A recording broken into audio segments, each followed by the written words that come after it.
So friends, ఇంట్లో curries లేనప్పుడు సింపుల్గా పెరుగు చట్నీ అయితే ప్లాన్ చేసుకోండి. టేస్ట్ అయితే చాలా బాగుంటుంది.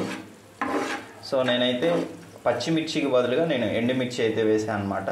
సో ఇప్పుడే స్టవ్ ఆఫ్ చేశాను.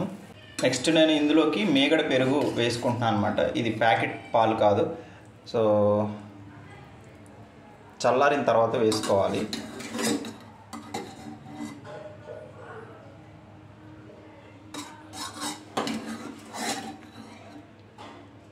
నెక్స్ట్ ఇలా కలిపేయాలి.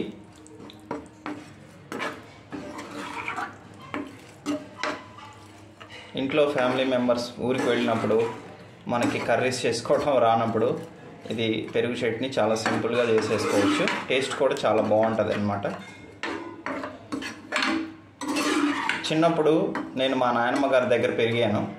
సో నాకు వంటలు అప్పటి నుంచి అలవాటు. చిన్నప్పటి నుంచి 7th క్లాస్ చదువుతున్న దగ్గర నుంచి అలవాటు అన్నమాట. సో జొన్న రొట్టెలు చేయడము, సజ్జ బూరెలు చేయడము, గులాబ్ జామ్స్, బిర్యానీ ఇలా అన్నీ చేస్తానన్నమాట. సో అన్నీ కూడా యూట్యూబ్లోనే చూసి నేర్చుకొని చేశాను అన్నమాట. అప్పట్లో యూట్యూబ్ లేదు, కానీ మా నాయనమ్మ గారు నాకు నేర్పించారు. సో ఈ మధ్య కాలంలో చికెన్ కర్రీస్, బిర్యానీ, పలావు ఇలా అన్నీ చేయడం నేర్చుకున్నాను. చూడండి, టెంప్టీగా ఉంది చూడటానికి. సో ఇప్పుడు మనం తినేయచ్చు. సో ఫ్రీగా ఉన్న టైంలో నాకు వంటలు వండడం అనేది హాబీ అన్నమాట. సో మీకు హాబీ ఏంటో కామెంట్ చేయండి. ఫ్రెండ్స్, ఇప్పుడు వండిన డిష్ నేను చపాతీలో ట్రై చేస్తున్నాను. ఈ కాంబినేషన్ మీరు ఎప్పుడైనా ట్రై చేశారో లేదో కామెంట్ చేయండి.